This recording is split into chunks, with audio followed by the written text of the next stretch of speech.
Vamos falar sobre reprodutor? A compra errada de um reprodutor pode acarretar na perca do ano inteiro da sua criação.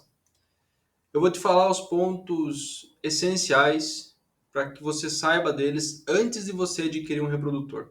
Ou para que quando você for adquirir um reprodutor, você já avalie esse animal e veja que ele está em condições de ir para a sua propriedade e desempenhar bem. Então, sem mais delongas, vamos nessa! Nas propriedades que tem apenas um carneiro, esse carneiro vai dar 50% da genética da geração do ano. Então, 50% da genética do carneiro, os outros 50% da genética da matriz, né, da mãe desse cordeiro, dessa cordeira. Então, um carneiro ruim, ele pode acarretar no mau desempenho do ano inteiro, né, do ano inteiro produtivo. Então, pode acarretar em cordeiros suscetíveis à verminose, cordeiros com deficiências, criptorquidas, ou mesmo acarretar na não produção de cordeiros, né, se eles for um carneiro infértil. Então, são vários pontos que devem ser levados em consideração para adquirir um bom reprodutor. E o que a gente deve observar antes da compra? Primeiramente, a gente deve pegar esse animal e avaliar os testículos desse animal. Ele deve ser simétrico e bem desenvolvido, tá? Deve avaliar tanto os testículos como o epidídimo. Ele deve ter uma consistência firme, só que não dura, firme.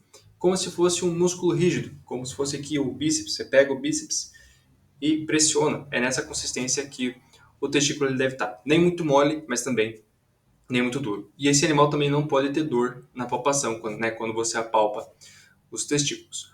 O andrológico deve ter sido feito e também atualizado, não adianta um andrológico, por exemplo, do ano passado, tá? Normalmente é um prazo de 1 ano no máximo. Estrutura corporal e aprumos firmes, então aspecto de macho, né? Patas bem desenvolvidas, deve ser um animal forte, um animal com aspecto, com cara de macho.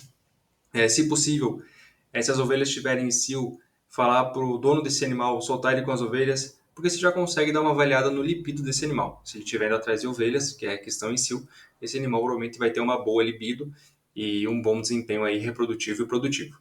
Tá? Ele deve também ter o padrão da raça desejada, mesmo se você tem apenas um rebanho comercial, mas tem alguma predileção por alguma raça, no futuro você pode vender genética.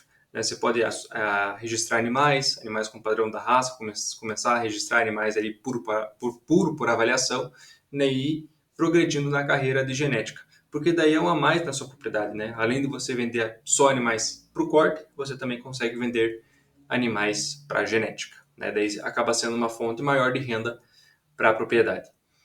Idade comprovada, tem um vídeo nesse canal que eu falo sobre idade de ovinos, né, sobre a avaliação dos dentes dos ovinos, que a gente consegue ali ter uma estimativa da idade desses animais.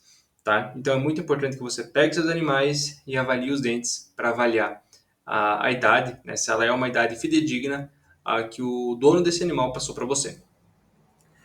A descendência com bom desempenho, claro que a maioria das propriedades não tem um histórico do animal, mas algumas propriedades têm, e agrega mais valor ao animal esse histórico. Então, um animal que é resistente a parasita, é um animal com bom peso ao nascer, ali em torno de 3,5 kg a 4 quilos. Um animal de parto gemelar acaba também passando essa genética para as filhas dele, né? Não para o cruzamento em si, mas para as filhas dele, e as filhas dele vão ter uma maior probabilidade de parto gemelar. É interessante também.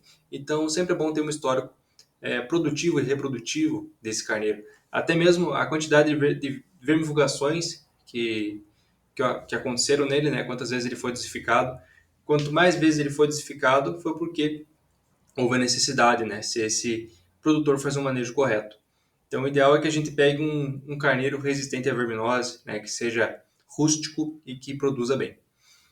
Temperamento calmo e adaptável, né? Então, o ideal é que ele seja um animal calmo, facilita o manejo, previne acidentes. E o sistema de criação. O sistema de criação ele deve ser o mais parecido possível com o seu. Então, se você cria pasto, o ideal é que você adquira animais em um sistema a pasto. Se você cria confinamento, o ideal é que você adquira animais no sistema do confinamento, né? Porque assim eles não vão ter diferenças bruscas na adaptação, então a gente tem menos problemas ali para esse animal se adaptar, que vai facilitar bastante aí o decorrer desse animal na sua propriedade.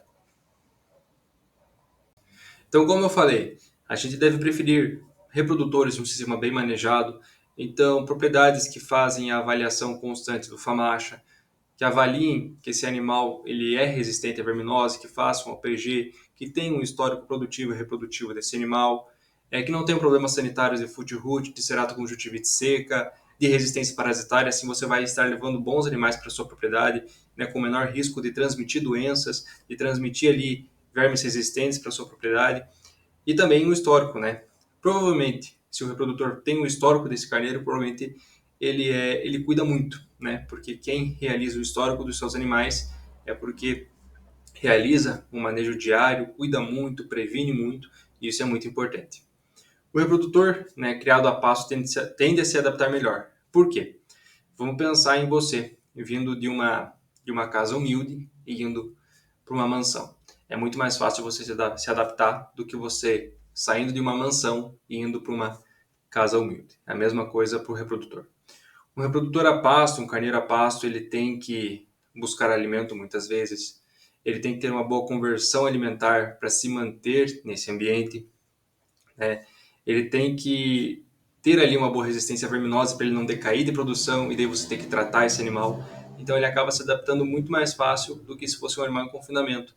Um animal em confinamento que recebe uma dieta totalmente balanceada e concentrado em sal mineral e volumoso, se ele for para um sistema pasto que ele não recebe isso, tem grande chance dele decair de produção, tá?